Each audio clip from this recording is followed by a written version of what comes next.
오늘 우리에게 주신 하나님의 말씀은 신약 베드로전서 3장 7절입니다. 신약 베드로전서 3장 7절. 우리에게 주신 하나님의 말씀으로 듣기를 원합니다. 남편들아, 이와 같이 지식을 따라 너희 아내와 동거하고 그를 더 연약한 그릇이요 또 생명의 은혜를 함께 이어받을 자로 알아 귀히 여기라. 이는 너희 기도가 막히지 아니하게 하려 함이라. 아멘. 3월 세 번째 주일입니다.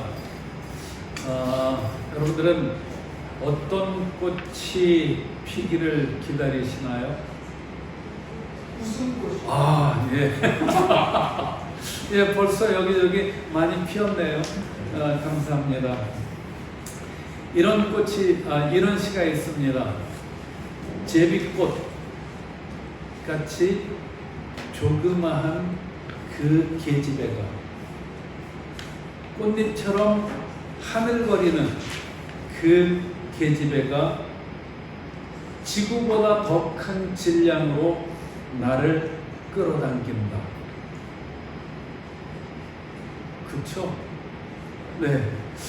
우리들도 이런 감정을 느낄 때가 있었을 거예요. 참 좋았죠? 그런데 지금도 우리의 마음을 확 끌어당겨 주시는 분이 계십니다. 바로 우리를 사랑하시는 하나님이십니다. 하나님은 우리 자녀된 자들의 마음을 확 잡아 끌어주시고 계속 그 마음 속에 기쁨을 담아 주시는 분이십니다. 그 좋으신 주님 앞에 나오신 이 시간, 여러분 어떻습니까? 좋습니다. 자, 우리에게 주신 말씀 다시 한번 같이 읽어봅니다. 다시 한번 시작. 남편들아, 이와 같이 지식을 따라 너희 아내와 동거하고 그를 더 연약한 그릇이요 또 생명의 은혜를 함께 이어받을 자로 알아 귀히 여기라. 이는 너희 기도가 막히지 아니하게 하려 함이라. 아멘. 오늘 주시는 말씀은 남편의 의무입니다. 남편이 아내를 어떻게 대해야 할지 그것에 대해서 알려주시는 말씀입니다. 우리가 지난주, 지지난주에는요, 아내에게 주시는 말씀이 있었어요. 그것은 남편에게 순종하라는 거였죠. 근데 남편에게 순종을 하면요, 남편이 자기 아내를 무시하는 게 아니라 정말 잘해준다는 거예요. 근데 얼만큼 잘해준다고요? 딸처럼 대해준다는 거예요. 보통 아빠들이 딸을 대할 때 딸 바보가 된 것처럼 절대적인 사랑을 베풀어 주는데, 아내가 남편에게 순종을 하면은, 그러면은 남편이 그렇게 아내한테 잘해준다는 것이죠. 그렇다면은 하나님께서 주시는 이 말씀, 아내에게 남편에게 순종해라 하는 이 말씀은요, 우리를 행복하게 만들어주는 그런 말씀이 되어지는 것이죠. 하나님께서는 자녀된 우리들을 향해서 불행해지는, 억울해지는 그런 말씀을 가르쳐 주시는 분이 아니셔요. 우리가 얼핏 들을 때는 이거 너무 지나친 거 아니야? 이러시는데, 사실은 그대로 순종해 보기만 하면요, 하나님께서는 우리를 훨씬 행복하게 만들어 주신다는 것이죠. 그래서 지난주에도 말씀을 드렸지만은 하나님께서 이렇게 말씀하셔요. 너희를 향한 나의 생각을 내가 아나니 평안이요 재앙이 아니니라. 너희에게 미래와 희망을 주는 것이니라. 아멘. 하나님께서 우리에게 주시는 말씀, 와, 이것은 나에게 미래와 평안을 주시는 거구나, 이렇게 받아들일 수 있기를 원합니다. 아멘. 네. 자, 이제 남편에게 순종해라 이러셨어요. 아내 되시는 분들 잘하고 계시는 거예요? 그건 남편한테 물어봐야 되나요? 근데 이제 본인들도 난 이 하나님의 말씀에 대해서 잘하고 있나 좀 생각해 봐야 돼요. 그런데 그게 잘 되는 분도 있겠지만 잘 안 될 수도 있어요. 남편에게 순종하는 것 잘 안 될 수도 있어요. 그런데도 불구하고 포기할 수는 없어요. 하나님께서 가르쳐 주신 그 행복의 비결은 쉽게 포기할 수 있는 게 아닙니다. 오히려 우리가 도전하면요, 얼마든지 해낼 수 있고 할 수 있게끔 주님께서 도와주시기 때문이죠. 도전하는 게 참 중요해요. 여러분들 그 장대 높이 뛰는 것 아시죠? 그 그림들을 아시죠? 그런데 그 장대 높이 뛰기 선수 몇 미터나 뛸 것 같으셔요? 6m. 네. 남자는 그렇더라고요. 여자 세계 신기록은요 5m 5cm입니다. 엄청 높죠. 5m 5cm면요 우리 신의 3배. 근데 그렇게 시내도 높은데 시내보다 3배나 높은 걸 뛰어넘으려면은 어떻게 해야 할까요? 세계적으로 아주 유명한 명코치가 있는데 그 코치가 이런 말을 했습니다. 그걸 뛰어넘으려면 먼저 마음으로 넘겨라, 이런 얘기를 합니다. 먼저 마음으로 넘겨야 된다는 거예요. 우리가 뭔가 해내기를 원하는 게 있다면 먼저 마음으로 준비를 해야 되는 거예요. 그래, 난 해낼 거야. 해내고야 말 거야. 그래, 난 할 수 있어. 그래, 믿는 자에게 능치 못할 일이 없다고 하셨어. 하나님께서 강하고 담대하라고 하셨어. 나와 함께 하신다고 하셨어. 이러면서 마음의 준비를 하는 것, 그것이 높은 것을 뛰어넘는 비결입니다. 아멘. 하나님께서는 우리들에게 순종을 실천하는 자에게는 큰 사랑을 받을 수 있는 그 비결을 알려주셨어요. 정말로 우리가 순종을 하기만 하면은 하나님께서는 계획하신 대로 큰 복을, 큰 행복을 우리에게 쏟아봐 주시는 겁니다. 그렇기 때문에 우리들은 지금 쉽진 않아도 그 어떤 목표를 가지고 먼저 마음으로 넘겨볼 수 있기를 원합니다. 그래, 나는 해낼 수 있어. 이러면서 도전하고 그래서 성취하는 우리 모두가 될 수 있기를 원합니다. 아멘. 자, 이렇게 아내들에게는 남편에게 순종하라고 하셨어요. 그리고 이제 오늘 말씀에는 남편은 아내를 향해서 어떤 역할을 해야 될 것인가, 그거를 알려주고 계시는 겁니다. 첫 번째는요, 지식을 따라 아내와 동거하는 겁니다. 두 번째는요, 아내는 연약한 그릇이니까 좀 더 세심하게 대해줄 것을 말씀하고 계셔요. 그리고 세 번째는요, 생명의 은혜를 함께 이어받을 자니까 귀하게 여겨주어라, 이렇게 말씀하고 계셔요. 자, 그러면 이제 한 가지씩 볼 텐데요. 남편에게 맡겨주신 역할 첫 번째가 뭐죠? 지식을 따라 아내와 동거하는 겁니다. 그럼 지식을 따라라는 말이 나오는데 그냥 동거해라 그러면 알겠는데 지식을 따라 동거해라? 이건 무슨 뜻일까요? 여기에서 말하는 지식이라는 것은 그노신이라는 헬라어인데요. 이 단어가 갖고 있는 것은 지식인데 어떤 지식이냐? 결혼 생활에 관한 하나님의 뜻, 이것을 얘기하는 겁니다. 그럼 결혼 생활에 관한 하나님의 뜻은 뭘까요? 결혼 생활을 어떻게 하길 원하실까 하나님은? 창세기 2장에 보면 이렇게 나옵니다. 아내를 만드시면서 돕는 배필로 지으리라, 이렇게 말씀하셨어요. 결혼 생활에 관한 하나님의 계획은 뭐예요? 돕는 배필이 되어지는 거예요, 아내가. 그런데 이 돕는 배필이라는 원어를 보면은 아주 재미있습니다. 우리가 꼭 알아야 되는 겁니다. 네가드라는 히브리어예요. 이건 또 히브리어죠, 구약이니까. 근데 이 네가드라는 뜻은요, 짝꿍, 짝, 이런 뜻입니다. 그런데 또 다른 뜻은 무엇이냐? 반대쪽입니다. 반대쪽. 좀 이상하죠? 짝인데 왜 반대지? 그럼 사실은요, 신발 생각하면 너무 쉽게 이해가 되시는 거죠. 신발, 이 왼쪽과 오른쪽 신발이 짝이죠. 그런데 서로 다르죠. 그래야 한 켤레가 되어지는 것이죠. 부부가 딱 그런 겁니다. 짝이지만요, 반대쪽입니다.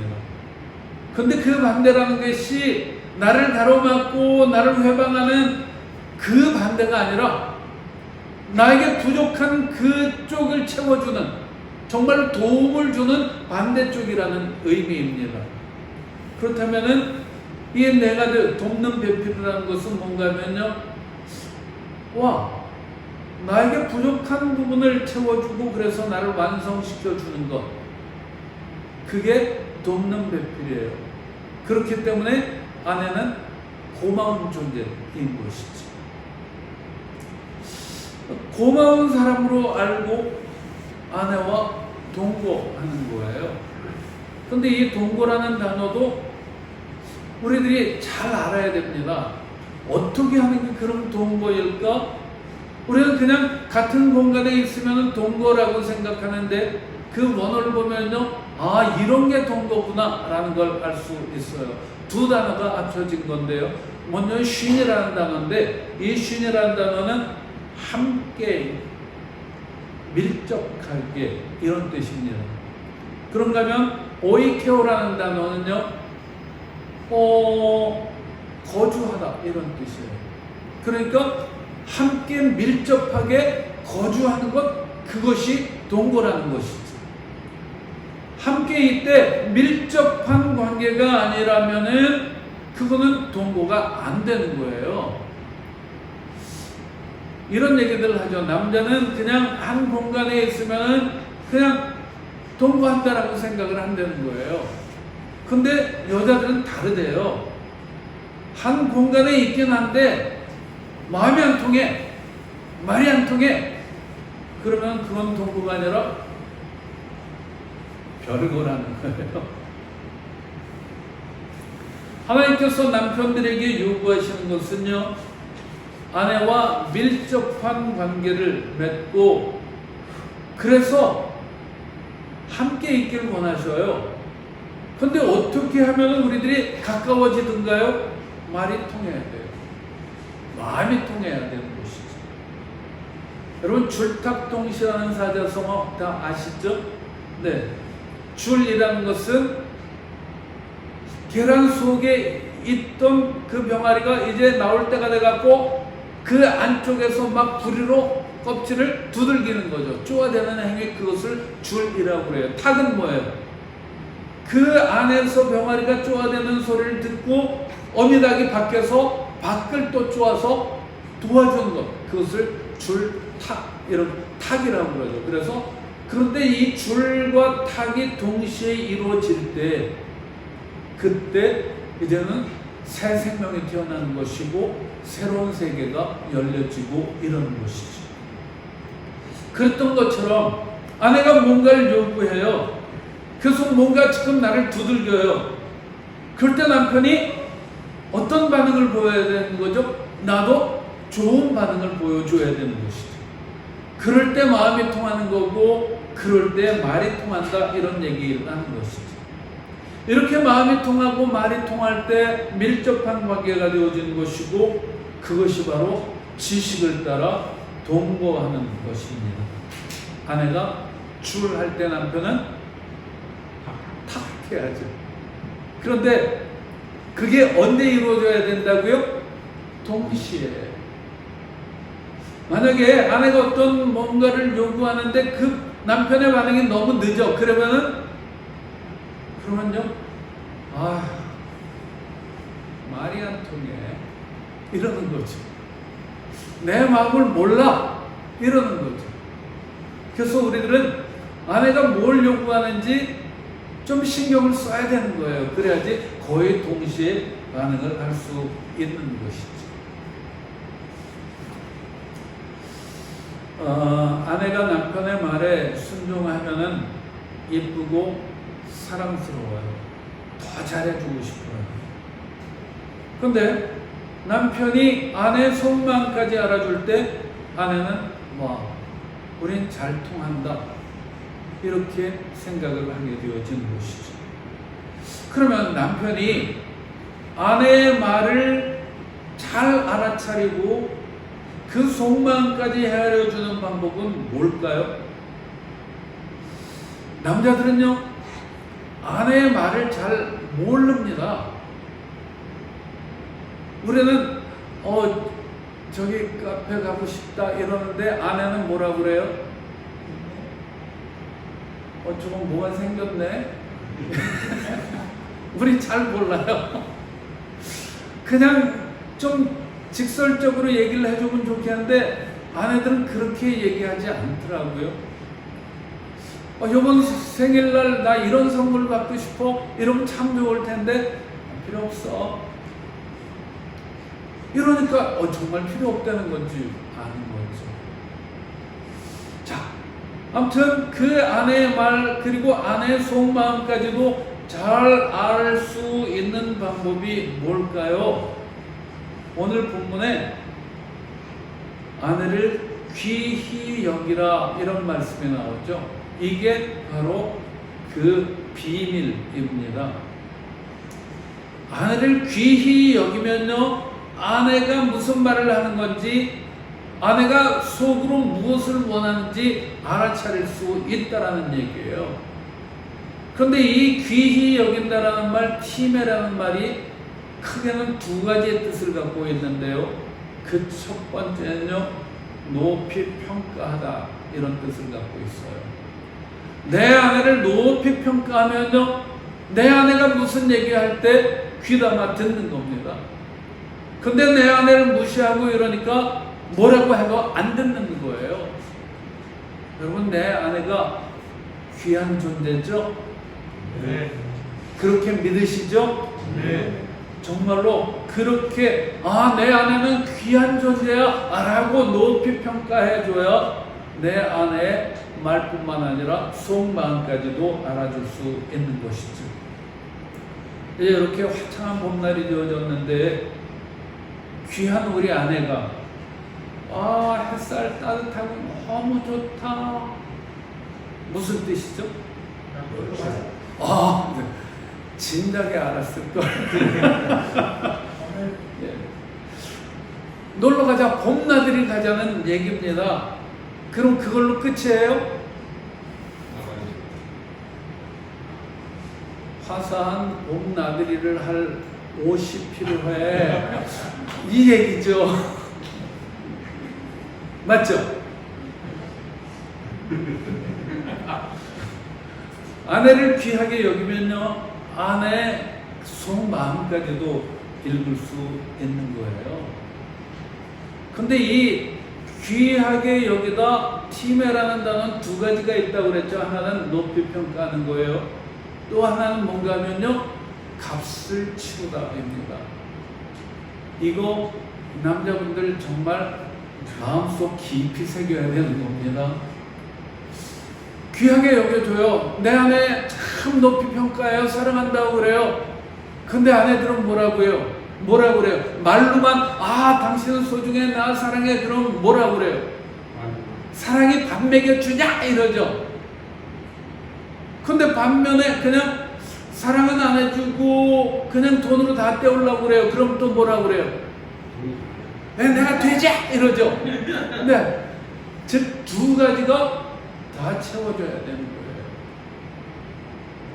높이 평가해주고 그리고 그에 대한 값을 치르고, 이것이 티메입니다. 귀하게 여긴다는 것은요, 이 두 가지를 다 충족시켜 줄 수 있어야 되는 거예요. 하나님께서 우리들을 귀하게 여겨주시죠. 아멘. 우리가 그걸 어떻게 할 수 있어요? 우리를 귀하게 여겨주셔요. 그래서 우리를 위해서 하나밖에 없는 그 귀한 아들까지도 내어주셨잖아요. 값을 치러주셨잖아요. 그래서 우리를 구원하셨잖아요. 그걸 보면서 우리들은 하나님이 정말 우리를 귀하게 여겨주시는구나 라고 알 수 있는 것이죠. 하나님께서 우리를 귀하게 여겨주신다, 그것을 아는 사람들은 우리처럼 주님과 동거하는 것이고요. 주님께서 우리를 위해서 그 사랑을 주셨는데 우리를 그렇게 귀하게 여겨주시는데도 불구하고 그걸 깨닫지 못하면은 밀접한 관계가 되지 못하는 거예요. 그래서 동거가 아닌 별거의 삶을 사는 거죠. 자, 하나님께서 우리를 귀하게 여겨주시는 것을 믿으시나요? 분명히 귀하게 여겨주셔요. 그런데 우리가 그 귀한 사랑을 받고 계속 신앙생활을 하는데도 불구하고 때로는 어려운 문제들이 몰려올 때가 있어요. 자, 우리가 신앙생활을 하는데도 불구하고 어려운 일들이 온다면은 그러면은 정말로 야, 이거 하나님의 사랑이 가지 아닌가? 이러면서 의심해야 될까요? 그거는 아니죠. 하나님께서 우리에게 어려움을 주실 때도 있는데 그것은 넘어지게 하려는 게 결코 아니라는 거죠. 이런 글을 봤어요. 허들 경기 아시죠? 막 이렇게 앞에 허들들, 장애물들이 있어서 막 그 이제 뛰어넘어서 달리게 하는 거. 자, 그 우리 앞에 선수들 앞에 열심히 달리려고 하는 그 선수들 앞에 놔놓은 장애물들은 넘어지라고 있는 건가요? 네, 넘어서라고 있는 것이죠. 맞아요. 우리 앞에 장애물처럼 보이는 것, 문제거리처럼 보이는 것, 그것은 우리 넘어지라고 만드신 게 아니라 넘어서라고 만들어 놓으신 것임을 우리들이 분명히 알 수 있기를 원합니다. 아멘. 자, 우리 본문 다시 한번 읽어볼게요. 다시 한번 시작.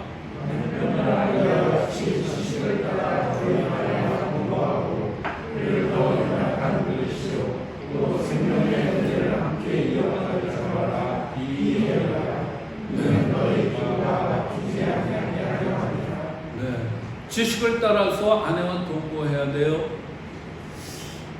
그리고 그를 더 연약한 그릇으로 여겨주라는 거예요. 근데 여러분의 아내가 더 연약한 그런 사람들로 생각되셔요?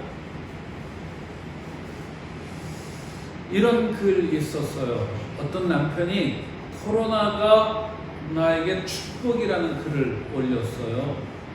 보신 분들도 계시겠지만은, 와, 이 코로나 때문에 내 아내가 밖으로 싸돌아다니질 않는 거예요. 그래서 코로나가 나한테 축복이라고 이러는 거예요. 두 번째는요, 아내가 밖으로 싸돌아다니질 않으니까 쇼핑을 하질 않아서 코로나는 나한테 축복이다. 근데 정말 더 좋은 건 뭐냐? 이 코로나 때문에 아내가 하루 종일 집에서도 마스크를 하고 있다는 거예요. 그래서 잔소리를 하지 않아갖고 너무 좋다는 거예요. 그래서 이 남편이 코로나는 나에게 축복입니다 이랬어요. 근데 아내도 글을 올렸어요. 코로나는 진짜 나에게 축복입니다. 나는 집에서 음식하고 이러는 거 참 잘 못하는데 요즘 밖에 외출할 수가 없고 그래서 뭐 이렇게 음식 재료들 사러가는 것도 못하고 그래서 집에서 대충 해주는데도 불구하고 남편이 군소리 없이 잘 먹어주니까 코로나가 나한테 축복이다 이러는 거예요. 두 번째는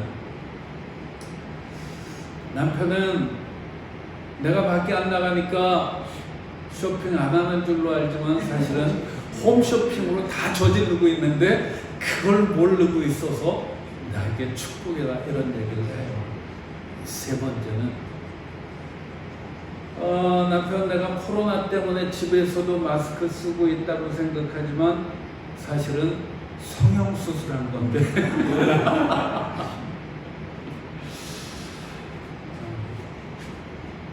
이런 아내는 연약한 겁니까? 영악한 겁니까?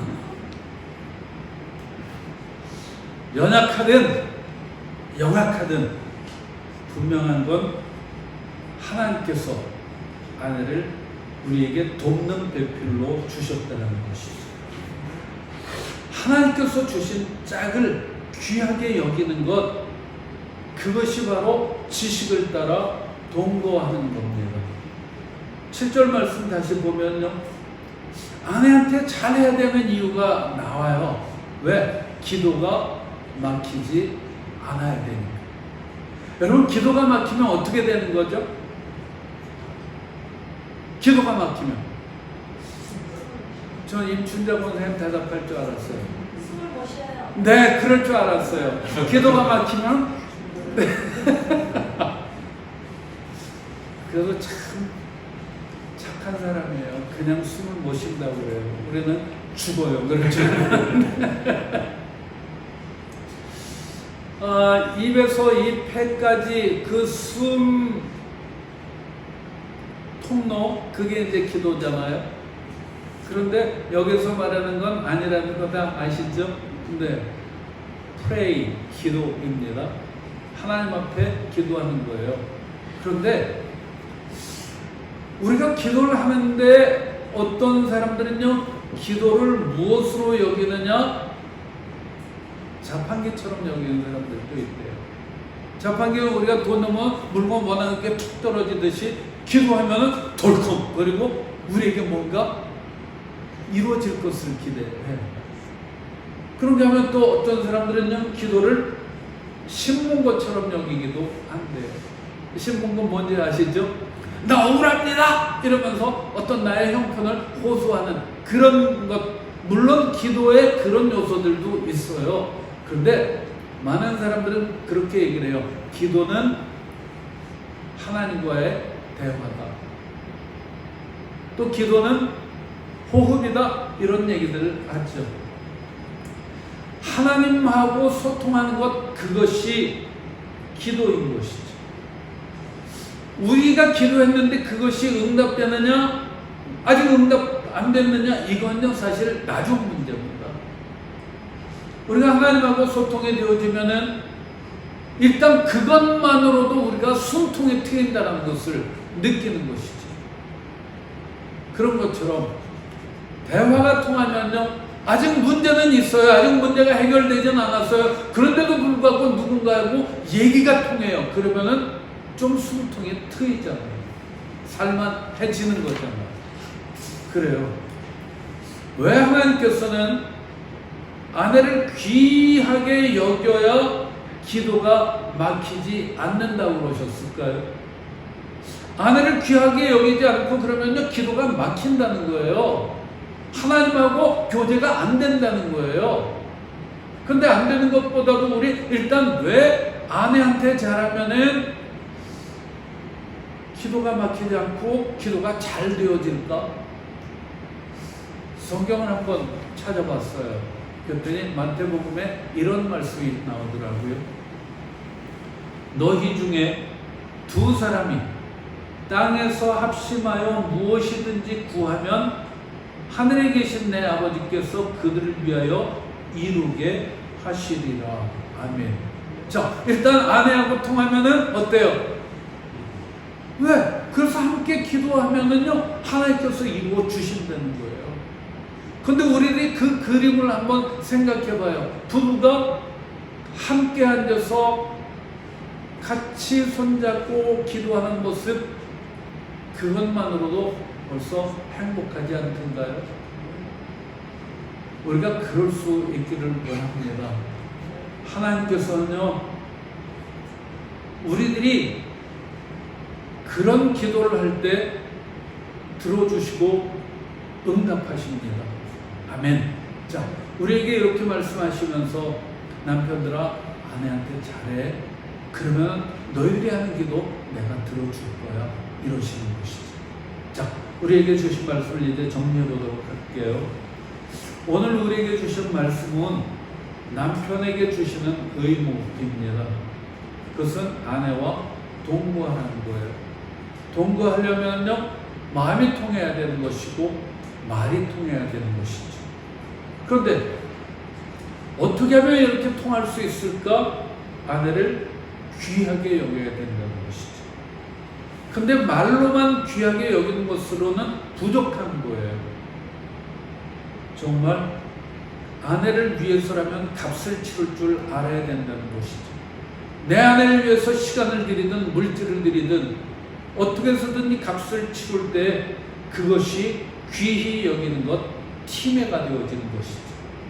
이렇게 내 아내를 귀하게 여기고 그래서 높이 평가할 때 내 아내가 하는 소리에도 귀를 기울일 수 있는 겁니다. 이렇게 할 때 우리가 드리는 기도가 막히지 않는 거예요. 그래서 성경은 뭐라고 얘기를 해요? 아내는 생명의 은혜를 함께 이어받는 동반자가 되어지는 것이죠. 내 아내가 누구라고요? 생명의 은혜를 함께 이어받을 동반자. 아멘. 시작하면서 제비꽃 얘기를 했어요. 제비꽃같이 조그만 그 계집애가 끌어당길 때 남편들은 내 아내의 속마음을 잘 읽을 수 있기를 원합니다. 또한 아내를 귀하게 여기라는 이것은 누구의 말씀이죠? 하나님의 말씀. 그렇게 말씀하시는 하나님의 속마음도 우리가 잘 읽을 수 있기를 원합니다. 아내에게 귀 기울여주고 아내를 귀하게 여겨주고 이렇게 좋은 남편 있나요? 저 말고.